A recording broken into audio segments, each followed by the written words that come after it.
李英、Eddie 盧巴同埋 Juno 都喺度。今日係3月29號星期六。咁其實我哋呢兩個禮拜咧，其實就進行緊個 road trip 嘅。我哋係帶住 Juno 啦，由清邁揸車就一路玩成個泰國咁樣嘅。就係啱啱尋日咧發生咗泰國嘅地震啦。咁我哋當其時咧就喺芭提雅就揸緊車出嚟曼谷呢度。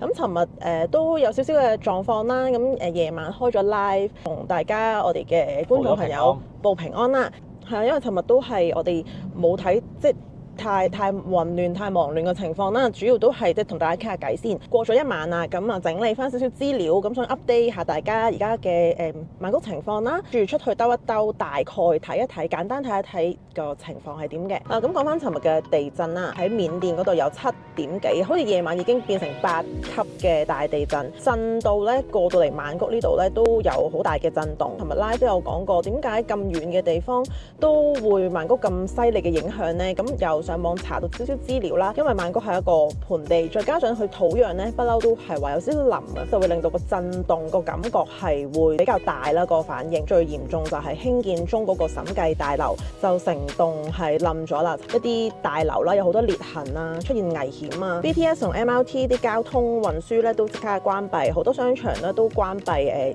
疏散啲嗰啲顧客啦。咁所以好多人咧即係出咗去玩之後就冇車翻酒店，3-4個鐘咧都要喺條街度。咁夜晚啊傍晚咧，政府就宣布啲公園會開放啦，有啲大嘅商場即係暫避啊，係啦，俾人去暫避啦，或者派啲水啊食物咁樣。一晚嘅過去啦，咁而家咧個 BTS 啦交通系統係開翻啦。Paragon 咧亦都宣布佢哋已經睇晒個 structure 冇問題，亦都開放翻啲商場。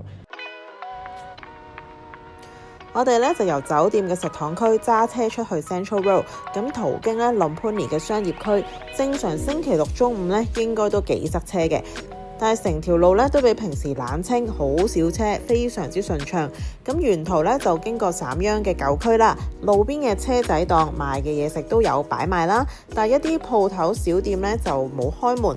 咁平時咧會見到一堆堆返工放工或者一齊食 lunch 嗰啲人潮咧都見唔到。咁路面咧係比平時少人啲嘅。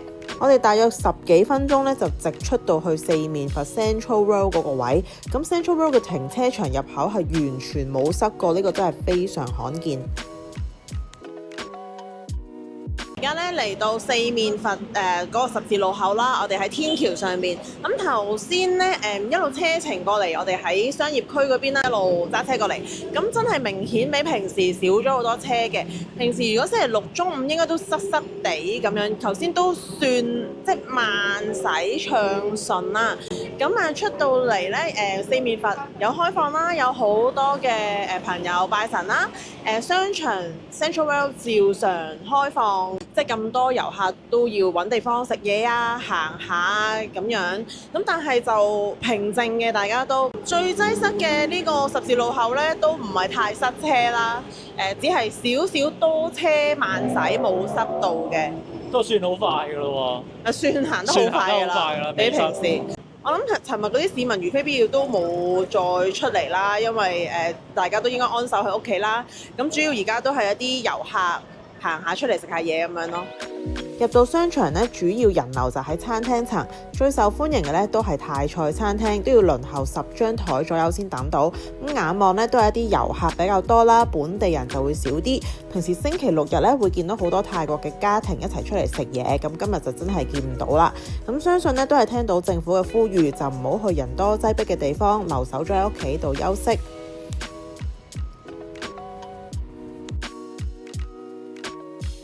其實我哋咧都好似遊客咁啦，過嚟曼谷呢度咧，本身諗住玩嘅。咁尋日發生咗地震之後咧，都有即係少少嘅措施啦。首先即係取消咗一啲即係市中心嘅活動啦，亦都避開譬如去啲好高樓層嗰啲咩酒吧嗰啲就暫時唔會去啦。都有睇翻我哋酒店嗰個環境位置安唔安全啦，因為我哋住嘅咧就係 Sharma 酒店啦，咁佢係樓高7-8層嘅啫，咁我哋都要住7樓，亦都見到有樓梯可以即係如果要逃生嘅時候，有樓梯後邊有球場，亦都好快疏散到。咁所以我暫時覺得我哋個酒店係安全嘅。尋日都有話會擔心有餘震，咁見到緬緬甸嗰度咧係有唔同嘅餘震嘅，咁但係就未影響到曼谷太大啦。曼谷就冇感覺嘅。係啦，冇乜感覺嘅，咁所以尋日都安好嘅，即係成晚都應該緬甸嗰邊仲有好多次餘震。係啦，緬甸嗰邊係真係嚴重，因為真係好大規模嘅地震啦。去完 Central World 咧，我哋再去埋 One Bangkok 嗰邊睇睇。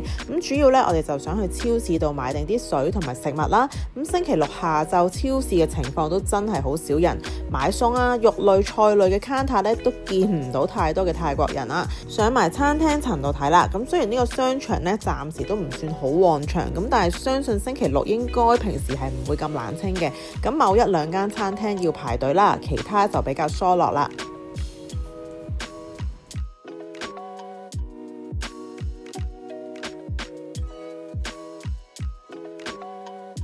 好啦，咁我哋而家坐低食咗嘢啦。咁我哋見到 Central World 呢度咧就比較多遊客嘅，咁就本地人咧就唔係好覺，少啲。